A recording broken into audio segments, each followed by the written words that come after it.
അങ്ങനെ ഭാമ തിരികെ വന്ന് വീട്ടിലേക്ക് കയറാൻ തുടക്കുമായിരിക്കും. ഈ സമയം രാഘവൻ ഭാമയെ തടയുക.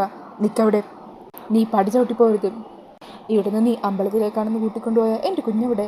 അവനെ കൊണ്ടല്ലാതെ നിനക്ക് ഈ വീടിൻ്റെ പടി ചവിട്ടാൻ പറ്റില്ല ഭാമേ. ഇത് രാഘവൻ നായരുടെ വാക്കാം. രാഘവേട്ട, ഞാൻ എന്ന് പറഞ്ഞ ഭാമ പറയാൻ തുടങ്ങുന്നെങ്കിലും രാഘവൻ ഭാമയെ നിർത്തുവാണ്. നീ പറയുന്നതൊന്നും എനിക്ക് കേൾക്കണ്ട. എവിടെയാ എൻ്റെ മോൻ? എപ്പോഴും നീ നിൻ്റെ വാശി മാത്രം ജയിക്കാൻ വേണ്ടി ഓരോന്നൊക്കെ ചെയ്തു കൂട്ടി. നമ്മുടെ മോൻ്റെ മനസ്സറിയാൻ നീ ഒരിക്കലെങ്കിലും ശ്രമിച്ചിട്ടുണ്ടോ? എല്ലാവരും നീ പറയുന്നത് മാത്രം അനുസരിക്കണം. നീ പറയുന്നതാൽ ധിക്കരിച്ചു കഴിഞ്ഞാൽ അവർക്ക് പിന്നെ ഈ വീട്ടിൽ സ്ഥാനമില്ലല്ലോ. ആ മധുശ്രീയെ വിവാഹം കഴിക്കാൻ അവൻ ഇഷ്ടമുള്ളെന്ന് നിന്നോട് പറഞ്ഞിട്ടുള്ളതല്ലേ? എന്നിട്ട് നീ കള്ളം പറഞ്ഞ് അവനെ അമ്പലത്തിലേക്ക് കൂട്ടിക്കൊണ്ടുവരിക്കുന്നു. ഇപ്പം എവിടെ എൻ്റെ മോനെവിടെ? എന്നിട്ട് ബാമേ, നീ ഓരോ പ്രാവശ്യവും നിൻ്റെ താല്പര്യങ്ങളും ഇഷ്ടങ്ങളും ജയിക്കാൻ വേണ്ടി ഓരോ നാടകങ്ങൾ കളിക്കുക. ആത്മഹത്യാ ഭീഷണി മുഴക്കിയും നെഞ്ചുവേദന അഭിനയിച്ചു നോക്കി നീ എത്ര തവണ വിഷ്ണുവിനെ ധർമ്മസങ്കടത്തിലാക്കി അവനെക്കൊണ്ട് എന്തെല്ലാം കടുത്ത തീരുമാനങ്ങൾ നീ എടുപ്പിച്ചു. എന്നെങ്കിലും അവൻ്റെ സന്തോഷകരമായ ജീവിതത്തിന് നീ കൂട്ടുനിന്നിട്ടുണ്ടോ? പ്രീതിയുടെ കാര്യത്തിലും നീ ഇതന്നെയല്ലേ ചെയ്തത്? എത്ര നാളാ പ്രീതിക്കും അർജുനും തമ്മിൽ അകന്നു നിന്ന് കഴിയേണ്ടി വന്നത്? അവസാനം അവളൊരു അമ്മയാകാൻ പോകുന്നു എന്നുള്ള സത്യം പോലും സ്വന്തം അമ്മയാൻ നിന്നിൽ നിന്ന് മറച്ചു വെക്കേണ്ടി വന്നു. അതൊക്കെ ഓർക്കുമ്പോൾ നിനക്ക് നാണം തോന്നുന്നില്ലേ ബാമേ? പിന്നെ വിഷ്ണുവിൻ്റെ ശാലിയുടെയും കാര്യം, അവരെ ഒരു ദിവസമെങ്കിലും സമാധാനത്തോട് ജീവിക്കാൻ നീ സമ്മതിച്ചിട്ടുണ്ടോ ബാമേ? ബാമേ, അവർക്കിടയിൽ ആദ്യ രാത്രി എത്ര തവണ നീ മുടക്കിയിട്ടുണ്ട്. ഒരമ്മയെന്ന നിലയിൽ നിനക്കതൊക്കെ ചിന്തിച്ചു നോക്കുമ്പോൾ നാണം തോന്നുന്നില്ലേ?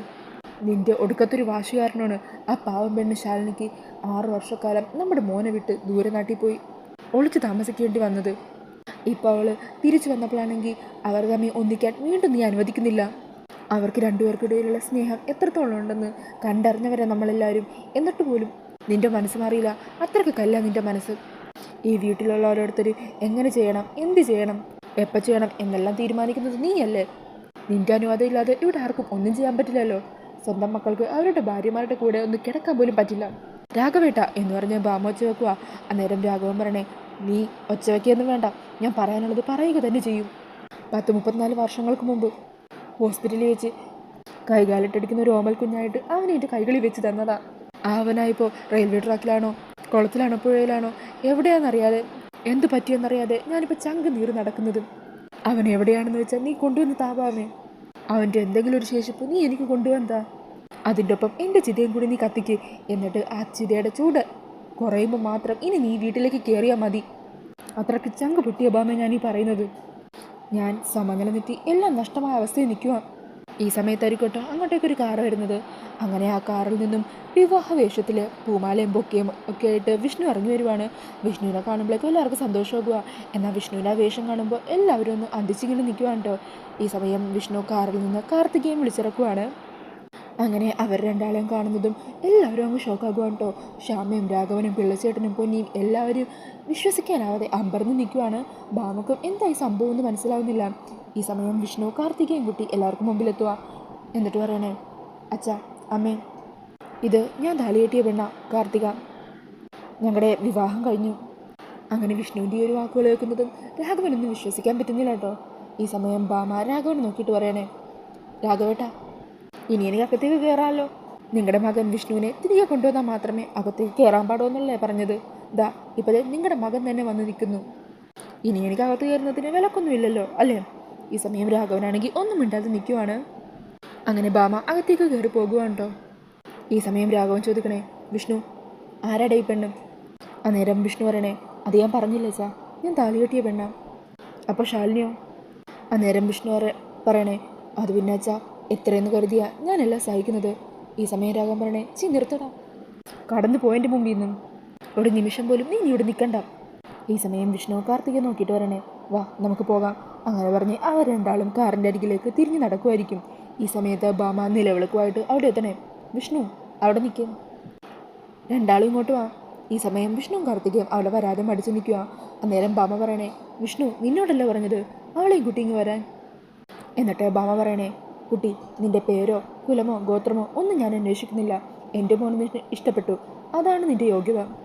എന്നിട്ട് ഭാമ രാഘവനെ നോക്കി പറയണേ, ഞാൻ എൻ്റെ മക്കളുടെ ഇഷ്ടങ്ങൾക്ക് ഒപ്പം മാത്രമേ നിന്നിട്ടുള്ളൂ. പ്രീതിയുടെ കാര്യത്തിലും അങ്ങനെയായിരുന്നു. അവൾക്ക് ഇഷ്ടമുള്ള ആളെ അവൾ തന്നെ തിരഞ്ഞെടുത്തതാ, അർജുനെ. അവനെ ഞാൻ അംഗീകരിക്കുകയും ചെയ്തു. അന്നേരം രാഘവൻ ചോദിക്കണേ, അപ്പോൾ ശാലിനിയോ? അന്നേരം ഭാമ പറയണേ, അതിനുള്ള ഉത്തരവാണ് നീ ഇവിടെ ബൊക്കയും മാലയണിഞ്ഞ് നിൽക്കുന്നത്. വിഷ്ണുവിന് അവളോട് ഇപ്പോൾ സ്നേഹമൊന്നുമില്ല. അങ്ങനെ ഉണ്ടായിരുന്നെങ്കിൽ അവൻ ഈ പെണ്ണിന് താലി കെട്ടിക്കൊണ്ട് ഇങ്ങോട്ടേക്ക് വരുമോ? വിഷ്ണു, എന്താണെങ്കിലും നിൻ്റെ ജീവിതം നന്നായി കണ്ടാൽ മാത്രം മതി എനിക്ക്. ഇതാ കുട്ടി നിലവിളക്ക് വാങ്ങൂ. ഈ സമയം വിഷ്ണു പറയുന്നുണ്ട്, മധുശ്രീയെ എനിക്ക് തീരെ ഇഷ്ടമല്ലായിരുന്നു. അതുകൊണ്ടാണ് ആ വിവാഹത്തിന് ഇഷ്ടമല്ലെന്ന് ഞാൻ അമ്മയോട് പറഞ്ഞത്. പക്ഷേ കാർത്തികയെ എനിക്കിഷ്ടമോ, കാർത്തികയ്ക്ക് എന്നെ നമ്മളിഷ്ടമുള്ള ആളെയല്ലേ എന്ന് പറഞ്ഞ് വിഷ്ണു പറയാൻ തുടങ്ങുന്നതും രാഘവൻ പറയണേ, നിർത്തണം. ഈ സമയം ഭാമ പറയണേ, മോള് വാ, അകത്തേക്ക് കയറും. അങ്ങനെ കാർത്തിക ആ നിലവിളക്കും പിടിച്ച് അകത്തേക്ക് കയറുവാണ് കേട്ടോ. ഈ സമയം ഇതൊന്നും കണ്ടിട്ട് രാഘവനും ശ്യാമക്കും പിള്ളക്കും പൊന്നിക്കും ആർക്കും ഒന്നും ഇഷ്ടപ്പെടുന്നില്ല. അങ്ങനെ ഭാമ കാർത്തികയും കുട്ടി അകത്തേക്ക് പോകുവാണ്. ഈ സമയം രാഘവനാണെങ്കിൽ ഇതൊന്നും കണ്ടിട്ട് സഹിക്കാനാവുന്നില്ല കേട്ടോ. രാഘവൻ പെട്ടെന്ന് വീഴാൻ പോകുമായിരിക്കും. അന്നേരം വിഷ്ണു പിടിക്കാൻ വരുമ്പോൾ രാഘവൻ വിഷ്ണുവിനോട് ദേഷ്യപ്പെടുക. വിഷ്ണുവിൻ്റെ കൈ തട്ടി മാറ്റുക, തൊട്ടുപോകരുത് നീ എന്നെ. എന്നിട്ട് പിള്ള അങ്ങനെ രാഘവനെ അകത്ത് വരാന്തൻ്റെ അവിടെ ചേറിക്കൊണ്ടിരുത്തുവാണ് കേട്ടോ. ഈ സമയം രാഘവൻ പറഞ്ഞേ, നശിച്ചു, എല്ലാം നശിച്ചു. ഈ സമയം വിഷ്ണുവിനും വല്ലാത്തൊരു സങ്കടമൊക്കെ ആവുന്നുണ്ട്. അങ്ങനെ വിഷ്ണുവും അകത്തേക്ക് കയറുവാണ്. ഇതേ സമയം ശാലിനിയാണെങ്കിൽ വിഷ്ണുവിനെ അന്വേഷിച്ച് കാറിൽ ഓരോ സ്ഥലത്ത് പോയിക്കൊണ്ടിരിക്കുവാണ്. കൂടെ ശാരദാമ്മയുണ്ട് കേട്ടോ. പോലീസ് സ്റ്റേഷനിൽ വിളിച്ച് വിവരങ്ങളൊക്കെ അന്വേഷിച്ചുകൊണ്ടിരിക്കുവാണ്. ഈ സമയത്ത് റൂമിലെത്തുന്ന വിഷ്ണു ആണെങ്കിൽ അച്ഛൻ്റെ പെരുമാറ്റവും എല്ലാവരുടെയും പെരുമാറ്റമൊക്കെ ഇങ്ങനെ ഓർക്കുവാണ്. മാത്രമല്ല അമ്പലത്തിൽ വെച്ച് നടന്ന സംഭവങ്ങളും ശാലിനി സത്യ താൻ പ്രസവിച്ച മോളാണെന്ന് പറഞ്ഞ ആ കാര്യങ്ങളൊക്കെ ഓർത്തുകൊണ്ടിരിക്കുമായിരിക്കും. ഈ സമയത്താണ് കാർത്തിക് റൂമിലേക്ക് വരുന്നത്. സത്യം പറയാലോ, ഇപ്പം തന്നെ എനിക്ക് ശ്വാസമുട്ടൽ തുടങ്ങി. ഈ വീട്ടിലെ ആർക്കും എന്നെ ഇഷ്ടപ്പെട്ടില്ല. സ്നേഹത്തോടെയോ വാത്സല്യത്തോടു കൂടിയ ഒരു നോട്ടം പോലുമില്ല. എവിടെ പോയാലും കുറ്റപ്പെടുത്തലും നിന്ദയോടെയുള്ള നോട്ടം മാത്രം. വല്ലാതെ ശ്വാസം മുട്ടുവാണ്. ഈ സമയം വിഷ്ണു പറയണേ, നമ്മളിതൊക്കെ പ്രതീക്ഷിച്ചിരുന്നല്ലോ. നമ്മൾ തമ്മിലുള്ള എഗ്രിമെൻറ്റ് ഇയാൾക്ക് ഓർമ്മയുണ്ടല്ലോ. ഈ സമയം ആ കൊക്കയിൽ വെച്ച് അവർ തമ്മിൽ പറഞ്ഞുറപ്പിച്ച ആ കാര്യങ്ങളൊക്കെ അവർ ഓർക്കുവാണ്. അങ്ങനെ ഓർത്ത് നിൽക്കുന്ന ഒരു സീൻ കാണിച്ചുകൊണ്ടാണ് കേട്ടോ ഇന്നത്തെ എപ്പിസോഡ് തീരുന്നത്. അപ്പോൾ ഈ ഒരു റിവ്യൂ ഇഷ്ടമായാൽ മറക്കാതെ വീഡിയോ ഒന്ന് ലൈക്ക് ചെയ്യണേ. ഇതുപോലുള്ള കൂടുതൽ റിവ്യൂസിനായിട്ട് ഈ ചാനൽ ഒന്ന് സബ്സ്ക്രൈബ് ചെയ്ത് സപ്പോർട്ട് ചെയ്യണേ. Thank you.